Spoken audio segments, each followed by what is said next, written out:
So just in case if I forget to start the recording, one of you please remind me, okay? Okay.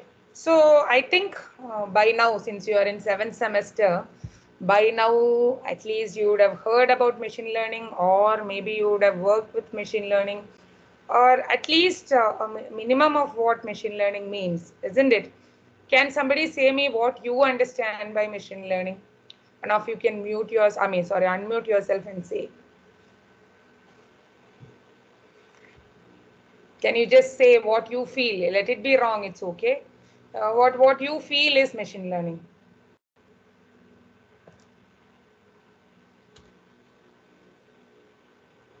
What happened? One of you can just say, what is it used for, or what do you know, understand by machine learning, or anything you know about machine learning? Ma'am, Yeah. we feed some data into an algorithm and it will pick up some patterns in it to Okay. learn something. Okay. So kind of learning, isn't it? Kind of learning from data or experience. Okay. And then it is made use in the future for predicting something, isn't it? So in a vague way, if we say that is what machine learning is.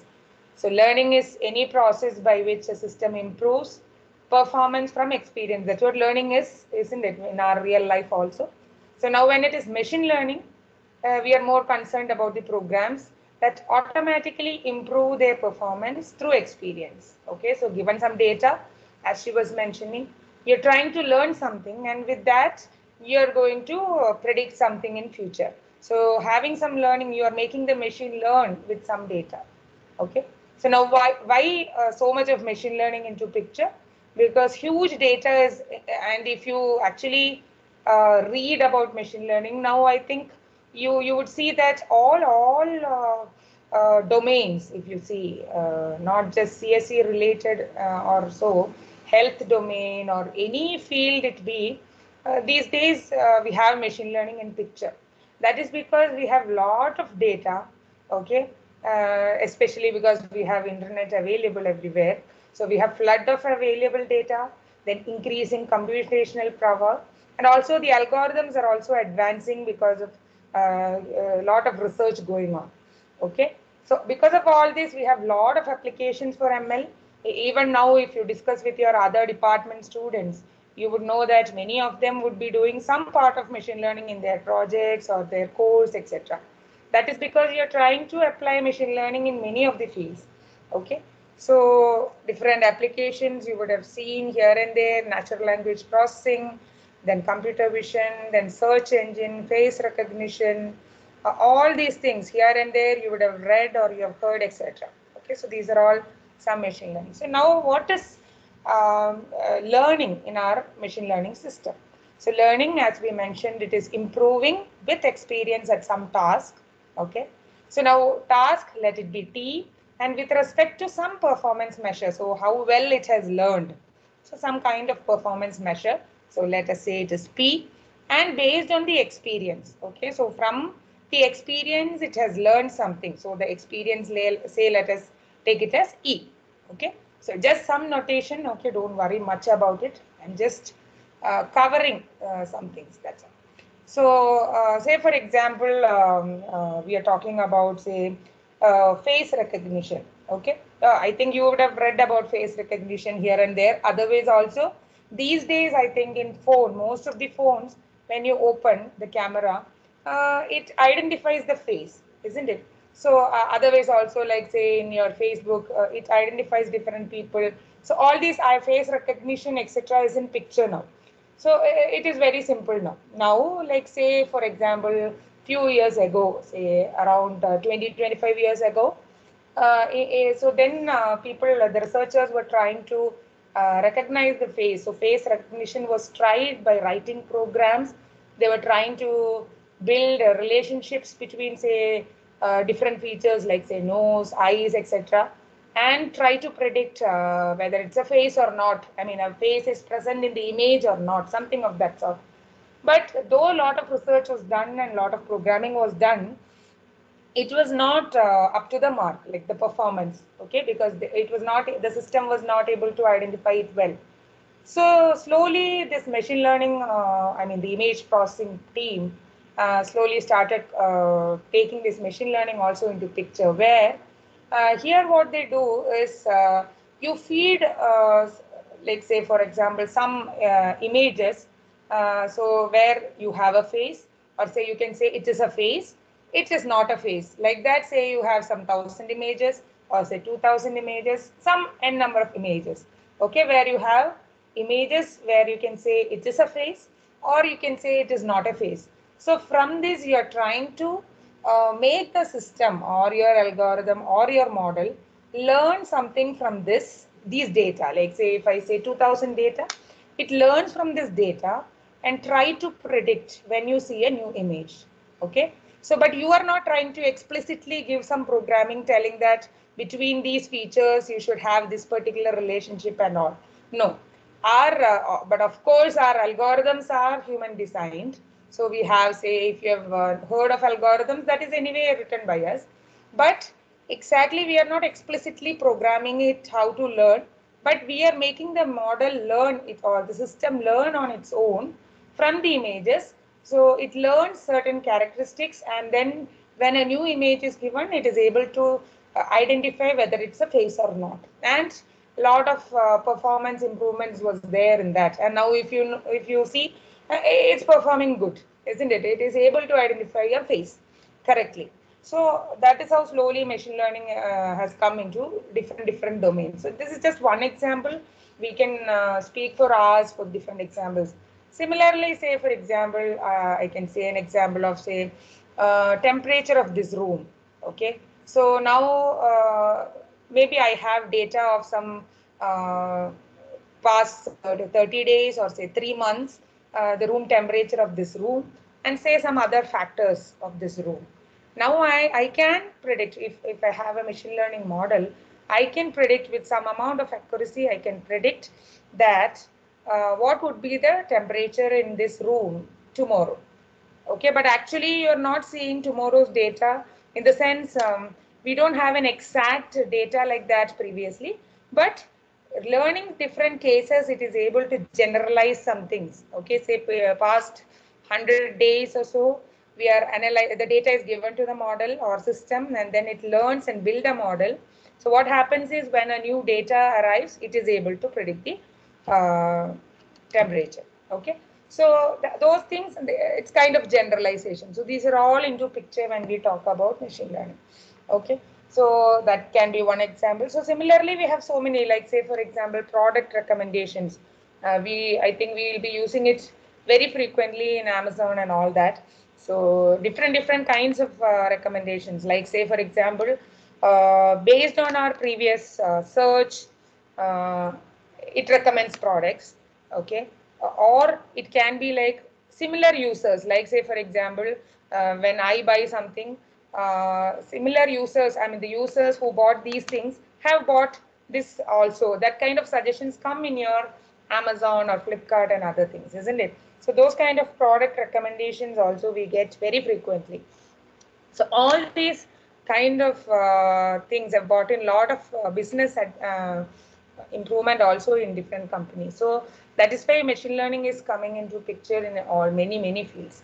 Okay, so these are all like very simple examples. There are a lot many. I'm just telling a few. Okay, so these kind of things we use machine learning. Okay, so let us see. So these are all certain terminologies what will come up later on. Okay, so let us see. So I think you all would have seen spam filtering. You all know what is spam, right? In email. So irrelevant mails, we can say in very simple term. So we have a spam filtering. Automatically, spams are filtered in our mails, isn't it? Whether it be Gmail or other mails, we have an automatic spam filtering. Otherwise, think if it was not there, how difficult it would have been. So actually, what is spam? It's an email the user does not want to receive and has not asked to receive. Okay, so now what is the task? We were talking about T, P, and E. So the task is to identify spam emails. Okay, now what would be P is not prediction, P is performance. Okay, so now performance is what? How much emails were correctly filtered? How many, or the percentage of spam emails that were filtered properly? Okay, and percentage of ham, which ham in the sense not spam. Okay, So those emails which were incorrectly filtered out. So those things contribute in the performance. So some mistakes, that's how usually you also identify, isn't it? You also learn from experience. Say for example, I am telling you, say for example, you're writing exams. So how do you write? Based on the classwork problems and say homework problems. When you get a test, what you think? You may not get the same exact question as what you have done in class or homework. But based on the examples, you have learned something, isn't it? So from that learning, you try to uh, predict the answer or give the answer. It may be right or wrong, isn't it? So there is a performance there also. So similar to that, so when we say here, the performance is we can evaluate the performance by seeing the percentage of correctly identified spam emails and incorrectly made, that is non-spam emails incorrectly filtered out. So these can be the performance measures. And then what is your learning or your experience? That is from your emails, okay, that were labeled by the user. Can somebody say me what is this label? Suddenly why label coming into picture? Anyone can unmute and say.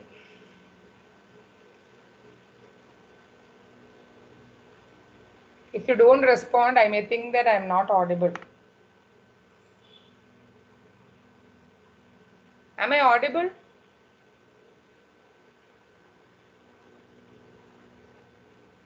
Hello?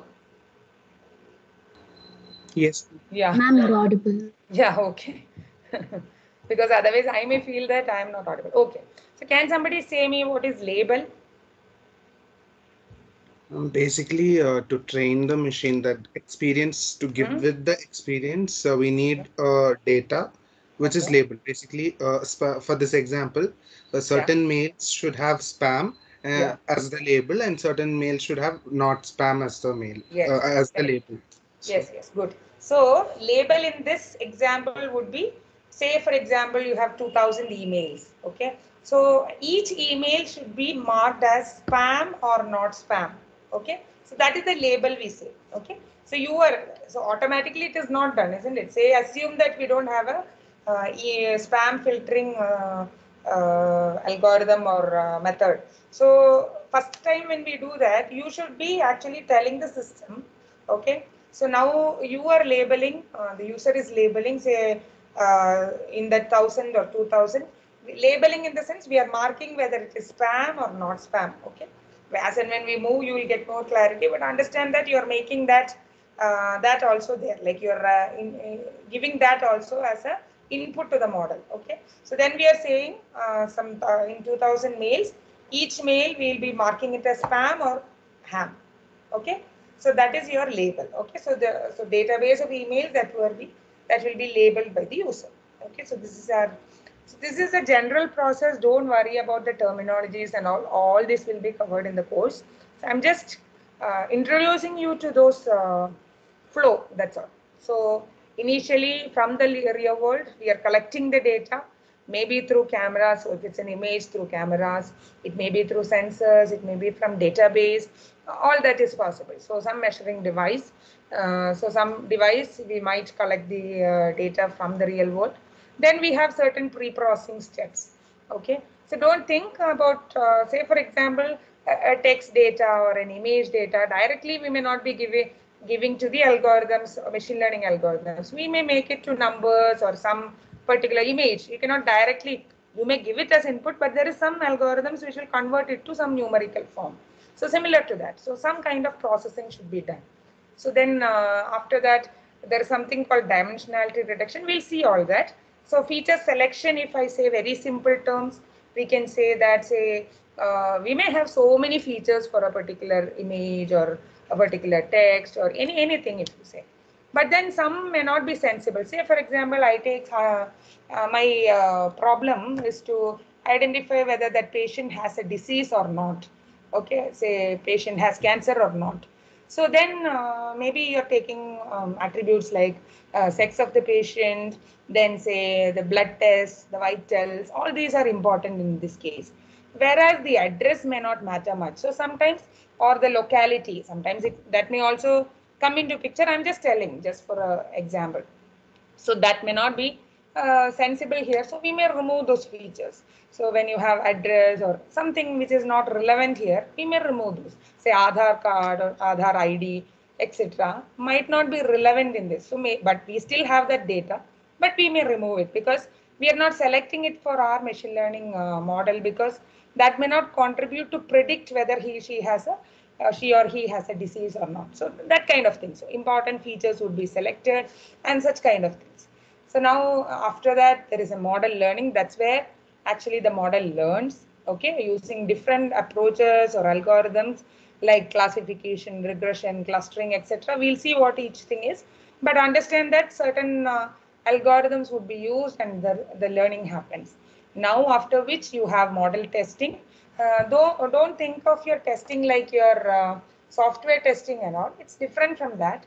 This is more like how you test your normal programs. After you write a code, you give input and check whether you get expected output, isn't it? So like say for example, very simple example, if I say, now we were talking about spam and ham, isn't it? So now say 1,000, I was talking about 1,000 mail, okay? And we have labeled all the mail as spam or ham. That data is also available with us. Now assume that I give only 800 samples to the model to learn. Okay, so I am giving the model only the 800 samples, 200 samples in the sense each mail I am telling it as a sample. Okay, so now 200 samples I am just keeping it away from the model. So it is not learning from that. Now after the model learns, I give this 200. See, this is not always testing. We have different approaches. I am telling a very basic approach of testing. Okay. So now this 200, excuse me, this 200 samples or 200 emails which I kept apart is fed to the model later on, and we are testing it. Now with what it has learned already, whether it is able to predict. Now we already know that each of these 200 mails are spam or ham. And the model also predicts, because we don't give the label, okay? We don't give the spam or ham part to the model, okay? We test using it. It predicts, okay? Because it is already learned with this 800 samples. It predicts something, whether it's a ham or spam.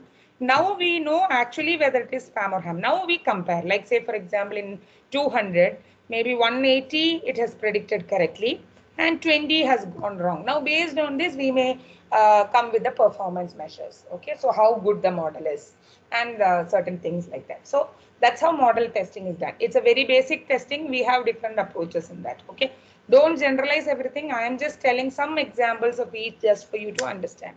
So that's how we analyze the results later. Okay, so this is our learning example. So in this, our example of spam and ham, the input or the measuring device would be our email server where we have the email. And then the pre-processing, you can leave it here. You don't have to bother much. So directly, instead of taking just the mails, we'll take some features like say number of recipients, size of the message, number of attachments, etc. So those kind of features we would take from that. We'll see all that later on. So this kind of sample data set like this. So now here we can say we have 7 samples or 7 instances, we say like that. So that means 7, each mail, data of each mail is considered like an instance or a sample, okay? And we have certain attributes, don't bother much about that. Label is each, in the last column, if you notice, you can see ham or spam. That is your label, what we were talking previously. There are something called numeric, nominal, etc. We'll see all that later on. I'm just showing a sample data set. That's all. Okay. So now similarly, if you see face recognition, so training to say you are trying to train the model to say identify a particular person. Okay. So what you would do is you will feed as many images as possible for that particular person. So different, so training examples, that means you are sending it to the model to learn. And later on, when you give different images, it will be able to identify it as yes for the first image and no for the other images. Sometimes there would be a misprediction. You cannot tell 100% accuracy. So there may be a misprediction also. Sometimes very similar images sometimes might be identified wrong also. But that's how it is done is what I'm saying. Okay. So now before going into that, we have mainly three approaches. Okay, we have supervised, unsupervised, and something called reinforcement. So we'll be more dealing with supervised and unsupervised. So if you see the example, the previous example, what we were talking about, it is supervised because we were also giving the spam and ham detail also to the model, okay, to learn. So we are giving the input as well as the output, what we'll finally try to predict. So that is given to the model. So the input output, we can say, both are given. So the male is also given, the features of the male also given, plus we are also giving whether it's a ham or not. So like that it is learning. So then we say it is supervised. Okay, the label or the result or the output is also fed to the model. Okay, so then it is supervised. Now what would be unsupervised? So say for example, we have 1000 patient details and we are predicting the patient has cancer or not.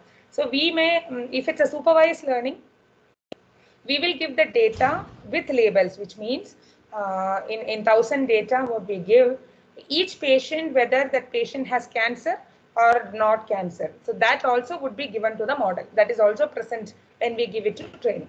Whereas, assume that it is unsupervised. So there is no label given. That means we just give, say, 1000 emails in this previous case, but we don't know what we are going to predict. Okay, so we are just trying to group similar things together, something of that sort in our unsupervised. We cannot exactly, we won't be giving any labels. Okay, so unlabeled data, we say, like in the previous example, we'll just give some 1000 mails as input. We don't know whether we are looking for ham spam or something else. Just we might group it to two groups or something like that.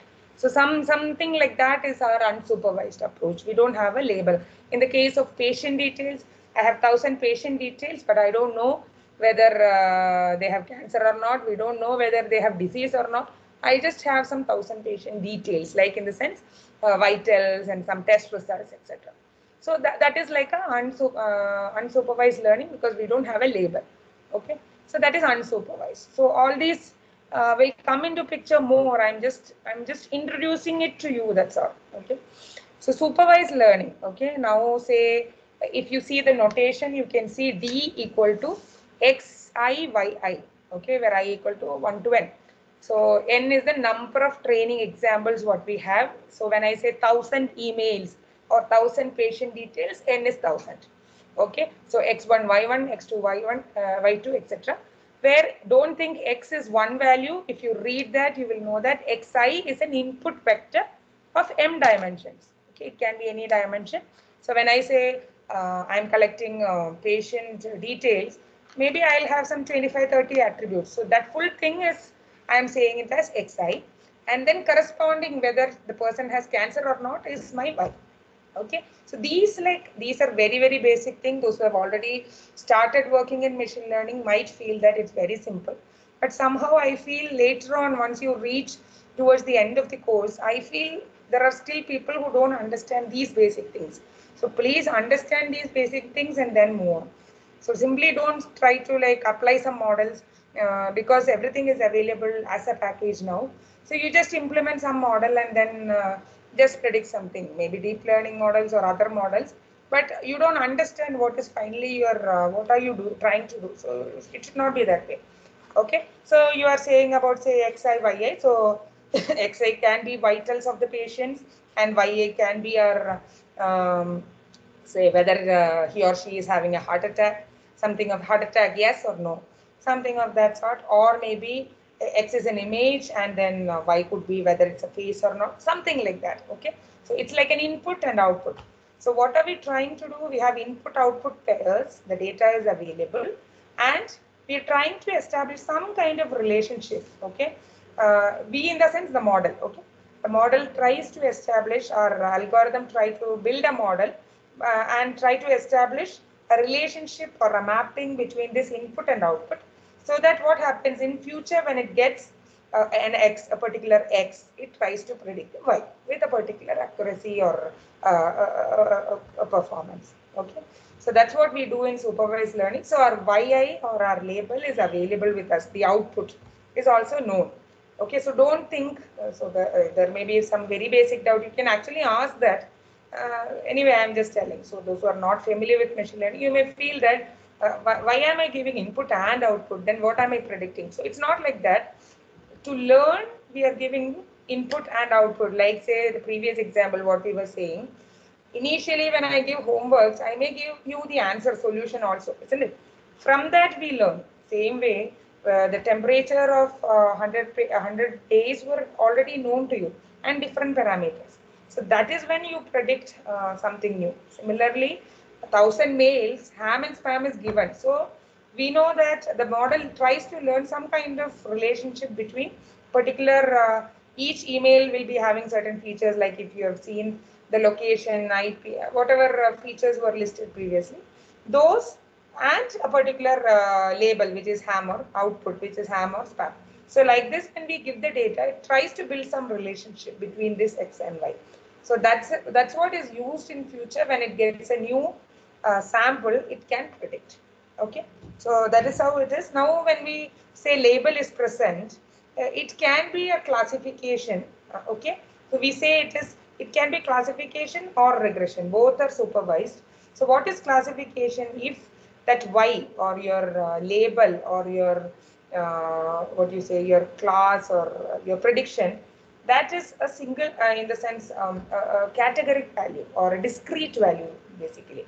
So that is, say for example, if you notice in the slide, say you have certain data and then you're trying to know whether they are male or female. Okay, then you have only two categories. Obviously it is category. Say you have what do we say, some same patient detail itself, and say we have 1,000 patient detail and we have some 5 diseases. Assume that we have 5 diseases. Okay, so we may have, say for example, what to say, typhoid, malaria, dengue. So I have 3 groups now. Okay, so or I am trying to predict when I get a new patient detail, I am trying to categorize it into these 3 groups. So I know there are only 3 discrete categories or 3 discrete output value or 3 discrete, that's what we mean. Okay, so then we say it is classification. Okay, so the classes would be male, female, or it can be, in our previous example, it was spam, not spam. It can be, say, flowers, some 10 flower category or 5 flowers category. So we know that we have only some 5 discrete values. They are all classification. But if it takes only 2 different values, then we say it's binary classification. Okay, like say the first 2 examples, what you see in that PPT, male, female. We take only 2 values for the class or the category, or the output value will take only 2 values. So it will be either male or female. Cancer or no cancer, spam or not spam. Okay, so then it's a binary classification. Okay, this is coming under supervised because label should be given, and if it's categoric, the output value is a categoric, then we say it classification. In that itself, if it is 2 value, then we say sorry, then we say it is binary classification. Okay, any confusion? Anybody wants me to repeat or anything?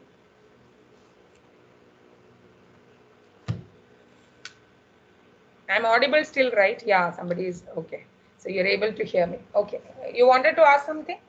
Yes, Priyanka, Yeah. you are very much audible. Yeah, ma'am. Do not worry. Go ahead. Yeah, yeah. Because they don't respond. No, sometimes this internet issue might be there. We don't know.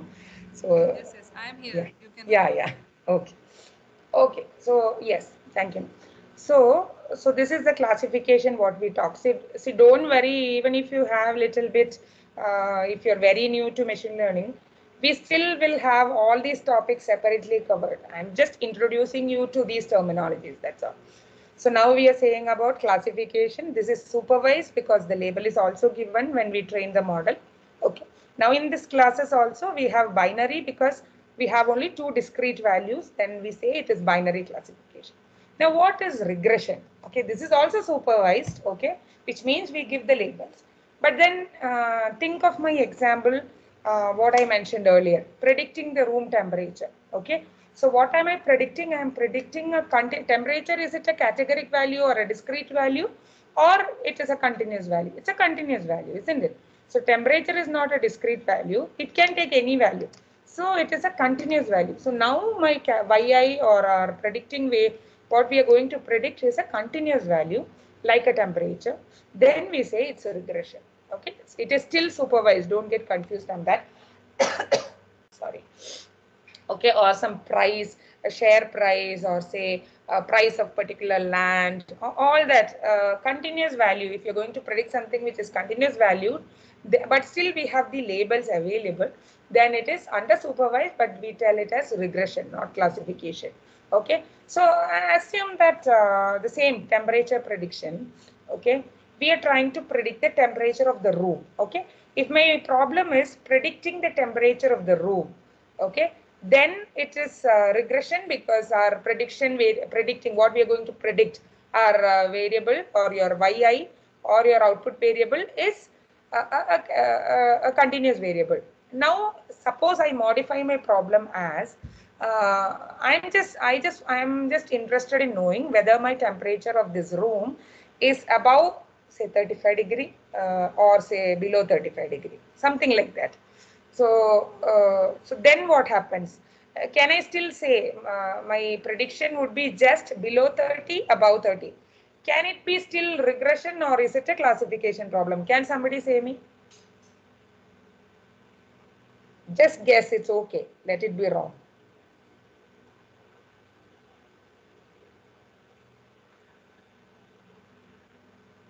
What happened? One of you have to unmute and say, you cannot sit like this ideally and just listen and sleep. Something you can tell, let it be wrong. Yeah. Classification. It is classification. Why do you feel so? Because now I said there is only two categories. Either it should be greater than 35 or it should be less than 35. So only two possibilities. It is discrete. So now it is a classification problem. So if you have read papers and all, somewhere you will see regression problem. They are modifying it as a classification problem, etc. So that is what is this. Okay, so just because I tell temperature, you cannot tell it is always regression. Think what is your output values, or what you're trying to predict, whether it's a continuous value or a discrete value. Okay, based on that, you should think, tell it's a classification or regression problem.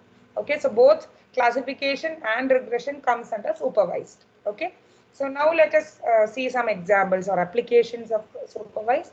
Say we have some thousands of, say 10,000 documents. We need to classify it as technology, sports, and entertainment. Okay. So now since it is supervised, understand that when I say 10,000 documents, all these 10,000 documents will be labeled as technology, sports, or entertainment. Okay, that label or your yi also would be provided to the model. Okay, and it learns. Now after learning, when it gets a new data, a new document, it will predict whether it belongs to these three categories. Okay, so that is one application. Now email spam filtering, I think we have already discussed it. Okay, then handwriting recognition. Okay, so it tries to predict. Now this is, can you say me, this is a classification problem or regression problem, or first of all you tell me whether it's supervised. It is supervised because we have only, we are trying to look in this particular thing, we are trying to look only 0 to 9, this 10 different digits. Okay, number recognition. Okay, so now, so we know that we have only 0 to 9, 10 different groups. So it's discrete, so it is classification problem. We have given the label, so obviously it should be supervised. Now in that, we have 10 discrete cases. It will belong to one of these. Okay, and we are assume that we are bothering only about our numbers. Okay, so it should be something between 0 and 9, in the sense 0, 1, 2, 3 till 9. So any of these class. So it is discrete, so it becomes a classification problem, but it is not a binary classification. It is a multi-class classification, we can say, but we have multiple class. Okay, and also we can say, sorry, this also we can convert it as a two-class problem. Say for example, I am just checking, my problem is to just check whether it's a digit or not. Okay, whether it's a number or not. Then what should I say? It is again a two-class classification problem, binary. Okay, now since it is we have 10 classes, we can say it is multi-class problem. Okay, this is how when you get a problem, you identify what kind of problem you have. Okay, so these are all important because that's how you do your projects, okay, when you do machine learning. Face detection. Okay, in the figure A, you can see that there are different faces, and figure B, you can see exactly on the face it is identified. Okay. Now, regression examples like say predict tomorrow's stock market price, okay, given different conditions and all other things. So that is, see, prediction means it won't be like a random prediction just like that. Okay, we are not doing that kind of a prediction. We have certain inputs. Okay, so many other features are given to us, and then we predict. Like say, for example, a new patient with so and so characteristics come. Okay, so he has a BP of this much, and then he has a whether he's a diabetic or not, whether he, so many other features or vitals are given to us, given to the model. Then only it would be able to predict whether that disease is there or not. That kind of a prediction. Okay. So now predicting the age of a viewer watching a given video. Same, this age also. Age is actually a continuous variable. So we are predicting the age. So predicting, so y is age and it's a continuous value. So it is regression. If you want, you can convert it to classification because you can say age between say 0 to 50, 50, or say 0 to 30, 30 to 60, above 60, something like that. 3 different class. That's possible. Okay. So then it is not a regression problem. Now, since we have mentioned that it is predicting the age of a viewer, so you're just predicting the number. So which is continuous value. So it is a regression. Now again, predicting the location of a robot arm, predicting the particular antigen in the body, predicting the temperature. All these are different examples for regression. Okay. Now, what is unsupervised learning? Okay. I think class is still 11:30 or 11:35. 11:35. Okay. I think we have 3 more minutes. We'll just discuss about just briefly. Okay. So unsupervised learning, we know that training set data is available, but we don't have the label. Okay. So we just know we have 1,000 emails, or we just know we have 1,000 patient details, but we don't know whether they have 3 kinds of disease, maybe they have 10 kinds of disease or whatever. We don't know. Okay. So that is the input what we have. But we try to find some interesting pattern from the data. Okay. So we have clustering, recommender system, market basket analysis, etc.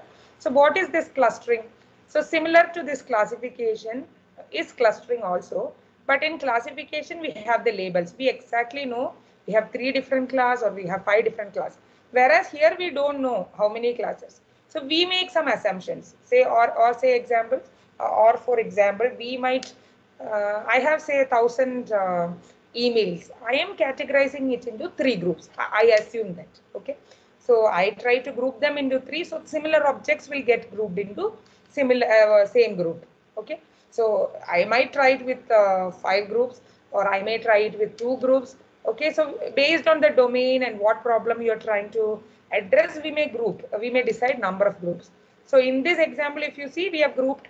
We have some 5 different groups, and the data we are trying to group them together. Okay, just plotted in 2 dimensions. Okay, so that is clustering. Okay, grouping similar things together. Now, interesting. What is this market basket analysis? Have you heard of this? So that is, if you see the picture itself, it says, say for example, when somebody buys bread and butter, there is a high chance that you buy jam also, isn't it? So because in the same basket, they all means there is a chance that when somebody buy this, you have a there is a high chance that you buy this also. So that kind of a relationship you would be able to analyze. You're not telling it randomly. Based on your experience, you are predicting that, isn't it? Similarly, based on say a particular shop or multiple shops details, like what the each customer buys, we can kind of recommend or guess that this particular item would be bought when these things are bought, something of that sort. That is called market basket analysis. Then these recommendations is what I was telling initially. Say Netflix, if you watch 2 or 3 movies, I think all of you would have watched. So usually when you have your similar interest movies, when it turns up, it will be suggested. Same way a product, when you buy some product, the product usually what you buy is usually noted, and then it is customized. And then when something new appears, when some new product is released, which is similar to what you usually buy, that pattern, it is suggested to you. So that is usually your recommendation. You have news recommendation, movie recommendation, product recommendation, so many things. So it is usually there also in our browsers. It actually take a note of your search and then try to recommend. Okay. It is more interesting for us also, the users also, because the customized things are shown. Okay. There are advantages and disadvantages, which we will discuss all that later. But understand that these are all part of it. Okay. So I think we are ahead. I mean, we are already done with the time. So maybe we'll stop with this. Okay. Just a second. So anything you want to ask or tell, etc., we'll discuss. Otherwise, we'll end the class. Ma'am? Yeah. Ma'am, market basket analysis and the recommendation systems, like both, are they the same, ma'am? Not exactly same. Exactly same. Market basket analysis, we have something else, like say association rule mining, etc., which is like, say, it is not just used in market basket.